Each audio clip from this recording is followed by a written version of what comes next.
Hello students, कैसे हैं आप सभी लोग। आशा करते हैं आप सभी लोग अच्छे होंगे। तो आइए इस वीडियो में हम बात करेंगे क्लास 10th जो हमारा बोर्ड एग्जाम आने वाला है। तो उसके लिए यहाँ पर बायोलॉजी का पहला पार्ट यानी जैव प्रक्रम के ऑब्जेक्टिव टाइप प्रश्नों को इस वीडियो में हम देखेंगे। और ये वेरी मोस्ट इंपॉर्टेंट क्वेश्चन होंगे बायोलॉजी के जैव प्रक्रम के। तो डेली हम लोग 10 क्वेश्चन करेंगे, आपको पता भी नहीं चलेगा कि आपने कब सीख लिया। और इसी में से आपके 20 ऑब्जेक्टिव टाइप प्रश्न आपके यहाँ से एमसीक्यू जो एग्जाम में आते हैं वो यहाँ से कवर अप हो जाएंगे। तो आज हम बायोलॉजी का पहला चैप्टर जैव प्रक्रम के ऑब्जेक्टिव टाइप प्रश्नों को करा रहे हैं। तो आप सभी लोग चैनल पे नए हैं तो चैनल को सब्सक्राइब करें और हमारे चैनल पे प्लेलिस्ट में जाकर के वीडियोज को जरूर देखें और अपनी तैयारी को और मजबूती दें। आइए स्टार्ट करते हैं। पहला प्रश्न लिखा है, पौधों में भोजन निर्माण की प्रक्रिया को क्या कहते हैं। पौधों में भोजन निर्माण की प्रक्रिया को क्या कहते हैं, यानी जब पेड़ पौधे होते हैं वो अपना भोजन बनाते हैं सूर्य के प्रकाश की उपस्थिति में, तो उसको हम लोग क्या कहते हैं, प्रकाश संश्लेषण यानी फोटोसिंथेसिस के नाम से जानते हैं। प्रकाश संश्लेषण के दौरान कार्बन डाइऑक्साइड ग्रहण करते हैं और ऑक्सीजन बाहर निकालते हैं। तो पहला विकल्प सही हो जाएगा। अगला क्वेश्चन देखते हैं, मानव में ऑक्सीजन का परिवहन किसके द्वारा होता है। मनुष्य जो होता है वो ऑक्सीजन को अपने अंदर लेता है और कार्बन डाइऑक्साइड को बाहर निकालता है। तो ऑक्सीजन का परिवहन किसके द्वारा होता है, कौन ऑक्सीजन को लाता है और ले जाता है, तो वो हो जाता है आपका हीमोग्लोबिन। यहाँ पे राइट आंसर हो जाएगा साथियों, हीमोग्लोबिन। चलिए अगला क्वेश्चन देखते हैं। मैं ये बता रहा हूँ कि आपको अगर ये पीडीएफ चाहिए तो आप हमें कमेंट करें और हमारे डिस्क्रिप्शन बॉक्स में जाकर के वहाँ पे व्हाट्सएप ग्रुप की लिंक है, वहाँ पे क्लिक करके व्हाट्सएप ग्रुप ज्वाइन कर लें, वहाँ पे आपको इसकी पीडीएफ मिल जाएगी। पत्ती के किस भाग से गैसों का आदान प्रदान होता है। पत्ती के किस भाग से गैसों का आदान प्रदान होता है, तो पत्ती का जो पत्ती होती है और उसका जो होता है क्या, पत्ती के ऊपर छोटे छोटे छिद्र पाए जाते हैं निचली सतह पर, जिसको हम लोग स्टोमेटा या रंध्र कहते हैं, और वहीं से गैसों का आदान प्रदान होता है। मनुष्य में पाचन कहाँ से शुरू होता है, तो मनुष्य जैसे ही भोजन करना स्टार्ट करता है सबसे पहले भोजन अपने मुंह में लेता है। तो मुंह से ही यानी दांतों के द्वारा ही पाचन शुरू हो जाता है, तो मुंह से यहाँ पर पाचन स्टार्ट हो जाएगा। पौधों में जल और खनिजों का ऊपर की ओर परिवहन कौन करता है, यानी पेड़ पौधों में जल और खनिज पोषक तत्वों को ऊपर ले जाता है, तो कौन ये करता है, तो ये करता है जाइलम ऊतक। पेड़ पौधों में दो ऊतक होते हैं, जाइलम और फ्लोएम। जाइलम का काम होता है जल और खनिजों का ट्रांसपोर्टेशन, और फ्लोएम का काम होता है भोजन का परिवहन सब जगह। मानव में सबसे बड़ी ग्रंथि कौन सी है, तो मानव में सबसे बड़ी ग्रंथि है लीवर यानी यकृत, लगभग 1.5 किलोग्राम की होती है। लीवर से पित्त रस का श्रावण होता है, आप लोग इसको याद रखेंगे, जो भोजन को क्षारीय बनाता है।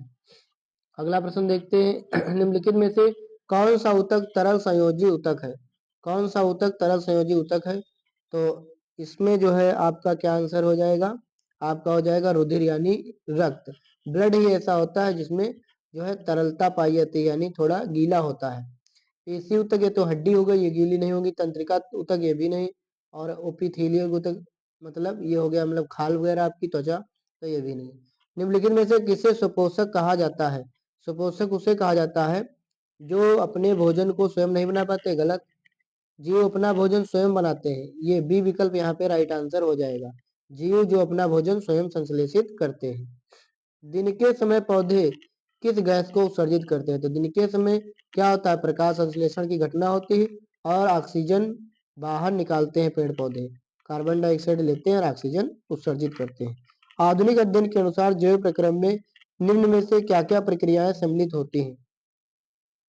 पोषण भी होता है, श्वसन भी, परिवहन, उत्सर्जन भी, यानी उपरोक्त सभी यहाँ पे राइट आंसर हो जाएगा, ऑल ऑफ द अबव। यदि मानव में श्लेष्मा का स्राव नहीं हो पाता है तो क्या होगा। अगर श्लेष्मा का अमाशय है, अमाशय की दीवारों से अगर श्लेष्मा का श्रावण नहीं होगा, म्यूकस का श्रावण नहीं होगा, तो क्या हो जाएगा, अमाशय को नुकसान पहुंचेगा, यानी पेट की दीवारें जो है क्या हो सकती हैं, फट सकती हैं, तो अमाशय को नुकसान हो सकता है। इस प्रक्रिया में ग्लूकोज सबसे पहले पायरुवेट में टूटता है और उसके बाद में लैक्टिक एसिड बन जाता है।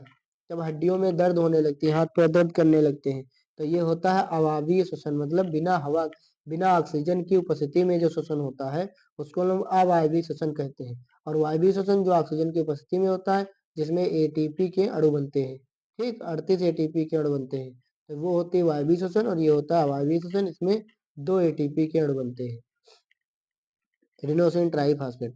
अमीबा जैसे एक कोष की जीव किस प्रकार का पोषण करते हैं?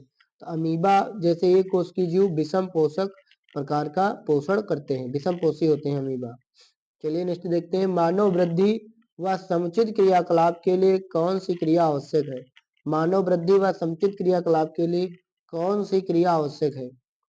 मानव की वृद्धि होनी चाहिए और समुचित क्रियाकलाप होना चाहिए, तो इसके लिए होता है पोषण। क्या होता है? पोषण यानी कि न्यूट्रिशन। अगला देखते हैं, पौधों की पत्तियों में क्लोरोफिल किस रंग का होता है? पौधों की पत्तियों में क्लोरोफिल होता है साथियों हरा रंग का। पत्तियों में हरा रंग होता है तो उसको हम लोग कहते हैं क्लोरोफिल, यानी पर्णहरित या पर्णहरिम। मानव में ब्लड प्लाज्मा तथा कोशिकाओं को मिलकर क्या बनता है? ब्लड प्लाज्मा और आरबीसी मतलब रेड ब्लड सेल्स और डब्ल्यूबीसी, ये सब मिला करके ये क्या बनता है? तो ये आपका क्या बनेगा? ये आपका बनेगा रक्त। क्या बनेगा? रक्त। रक्त में ही क्या होता है? ब्लड प्लाज्मा और कोशिकाएं। चलिए नेक्स्ट देखते हैं, पौधों में ऑक्सीजन उत्सर्जित होने के पीछे मुख्य कारण क्या है? ऑक्सीजन उत्सर्जित तभी होगी जब प्रकाश संश्लेषण की क्रिया होगी। अगला, श्वसन की क्रिया से हमें क्या मिलता है? श्वसन की क्रिया से हमको क्या मिलता है? तो हमको ऊर्जा मिलती है, एटीपी के रूप में ऊर्जा मिलती है हमको।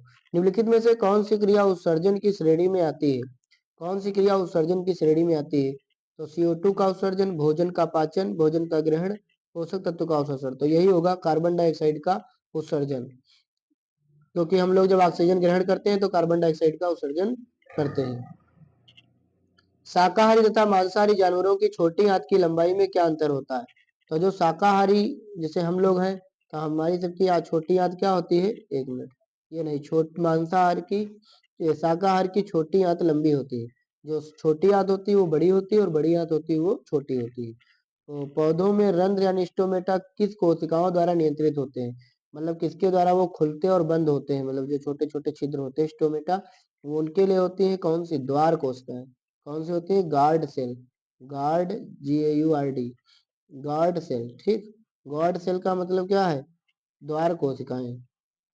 यदि मानव में जाइलम फ्लोएम जैसा परिवहन वृक्षों में होता तो किसका अभाव होता? यदि मानव में जाइलम फ्लोएम जैसा परिवहन वृक्षों में होता तो किसका अभाव होता? जिसमें ये पूछ रहा है कि यदि मानव में जाइलम फ्लोएम जैसा परिवहन वृक्षों में होता तो किसका अभाव होता? ये क्वेश्चन हम लोग लास्ट में देखेंगे थोड़ा। अच्छा, ये लास्ट ही प्रश्न ही है। चलो, यहाँ पर ये पूछ रहा है कि यदि मानव में जाइलम फ्लोएम जैसा परिवहन, जैसे मतलब मानव में जाइलम फ्लोएम मतलब जिस तरीके से वृक्षों में जाइलम फ्लोएम का कार्य परिवहन का होता है, अगर ये मानव में भी जाइलम फ्लोएम होता तो ये क्या करता? तो जाइलम फ्लोएम का काम है खनिज लवणों का अवशोषण करना। भोजन बनाना है नहीं, ऑक्सीजन का उत्सर्जन करना है नहीं, भोजन को लाना ले जाना है, या फिर खनिज लवणों का अवशोषण करना। तो विकल्प नंबर ए यहाँ पर सही हो जाएगा। अगर आपको ये वीडियो आपको ये पसंद आया तो आप लोग इसको वीडियो को जरूर लाइक करिएगा और साथ में हाइप भी कर दीजिएगा। और अगर आपको इसकी PDF चाहिए तो आप हमारे, और आंसर के साथ PDF चाहिए तो हमारे चैनल आशीष सर सीतापुर को सब्सक्राइब करें और नीचे व्हाट्सएप में दी गई लिंक पर क्लिक करके और व्हाट्सएप को ज्वाइन करें और आपको फ्री में PDF प्रोवाइड की जाएगी।